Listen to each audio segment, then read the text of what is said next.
নমস্কার বন্ধুরা, আজকে আমি তোমাদের সঙ্গে শেয়ার করব মোচার ঘন্ট রেসিপি। তবে এই মোচার ঘন্ট রেসিপি কিন্তু আমি আজকে নিরামিষ বানাচ্ছি না। তো দেখো, তার জন্য আমি মোচাটাকে সুন্দরভাবে ছাড়িয়ে নিচ্ছি। আর এই ফুলগুলোর মধ্যে একটা শক্ত কাঠি টাইপের হয়, ওটাকে তোমরা ফেলে দিয়ে ভালো করে কুচিয়ে নেবে। দেখো, আমি মোচাগুলো কুচিয়ে নিয়ে জলের মধ্যে ভিজিয়ে রেখেছিলাম। তো এবারে আমি কুকারের মধ্যে এটাকে সেদ্ধ করার জন্য দিয়ে দিচ্ছি। আর তোমাদের হাতে যদি সময় থাকে তাহলে তোমরা এই মোচা ভেজানোর সময় একটু জলের মধ্যে হলুদ দিয়ে ভিজিয়ে দেবে। দেখো, আমি ওর মধ্যে দিয়ে দিচ্ছি নুন আর একটু দিয়ে দিচ্ছি হলুদ গুঁড়ো। এই নুন আর হলুদ গুঁড়ো দিয়ে আমি মোচাটাকে একটু ভাপিয়ে নেব।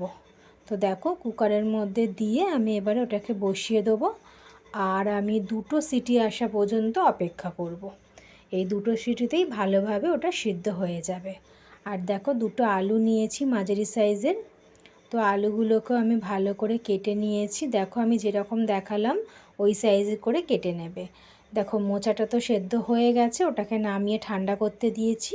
আবারও কুকারের মধ্যে ছোলা ভিজিয়ে রেখেছিলাম, সেই ছোলাটাকে দিয়ে আমি নুন দিয়ে ছোলাটাকে সিদ্ধ হতে বসিয়ে দিয়েছি।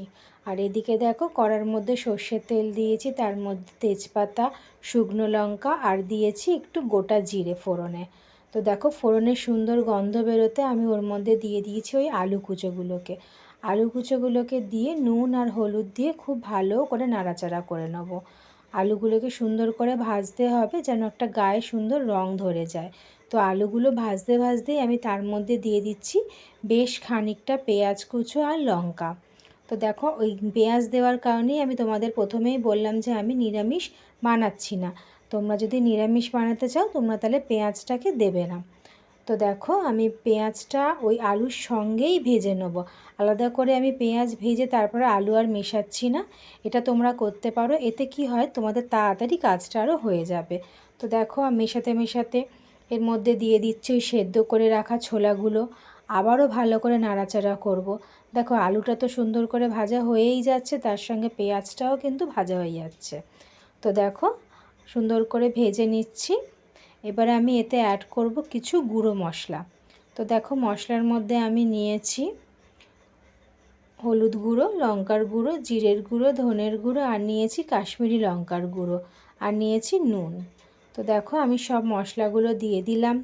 দিয়ে আবারও ভালো করে মশলার সাথে ওই আলু, পেঁয়াজ, ছোলা এগুলোকে সুন্দর করে মিশিয়ে নেব।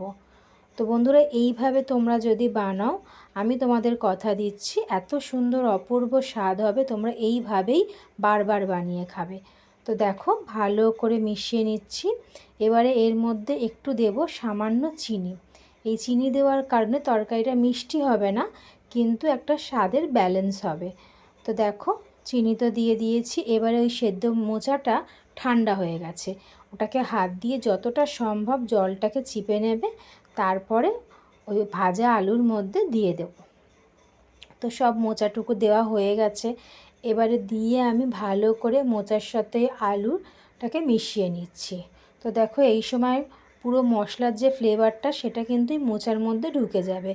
তো নাড়াচাড়া করতে করতে একটু শুকনো হয়ে গিয়েছিল।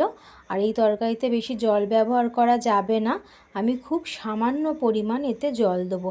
কারণ আলুটা তো ভাজতে ভাজতে সেদ্ধ হয়েই গেছিলো, আর মোচাটাও সেদ্ধ করা, ছোলাও সেদ্ধ করা, তো খুব সময় কিন্তু আমাদের লাগবে না। দেখো, 2-4টে আলু তোমরা যদি খুন্তি দিয়ে একটু ভেঙে ভেঙে দাও, তাহলে তরকারিটা একটু বেশ ভালো গ্রেভি টাইপের হয়ে যাবে। তো দেখো, সুন্দরভাবে তরকারিটা আমরা কষিয়ে নিয়েছি। এবারে তার মধ্যে দিয়ে দিচ্ছি গুঁড়ো গরম মশলা আর দিয়ে দিচ্ছি একটু ঘি। এই গরম মশলা গুঁড়ো আর ঘি দেওয়ার জন্য এই রান্নার স্বাদটা হবে অপূর্ব। তো দেখো, আবারও ভালো করে মিশিয়ে নিচ্ছি। তো দেখো, আমার মেশানো তো প্রায় হয়েই গেছে, আর তরকারি যতটুকু জল ছিল সেটা কিন্তু টেনে নিয়েছে। পুরো তরকারিটাই শুকনো শুকনো হয়ে গেছে। তো এর মধ্যে তোমরা অবশ্যই নুন মিষ্টিটা চেক করে নেবে, কেমন হয়েছে দেখে নেবে। আর দেখো, এবার আমি এটাকে একটু চাপা দেবো, দিয়ে আমি 2 মিনিট ছেড়ে দেবো। 2 মিনিট একটু ওটাকে স্ট্যান্ডিং টাইমে দেবো। আমি অফ করে দিলাম গ্যাস। এবার দেখো, রান্নাটা আমার হয়ে গেছে, আমি সার্ভ করে দিয়েছি। দেখো কত সুন্দর দেখতে হয়েছে, আর বিশ্বাস করো খেতেও খুব সুন্দর হয়েছিল। তো তোমরা অবশ্যই এভাবে বানিও। আর কেমন হয়েছে আমাকে অবশ্যই জানিও। তো আজকের মতো বন্ধুরা এখানেই শেষ, টাটা।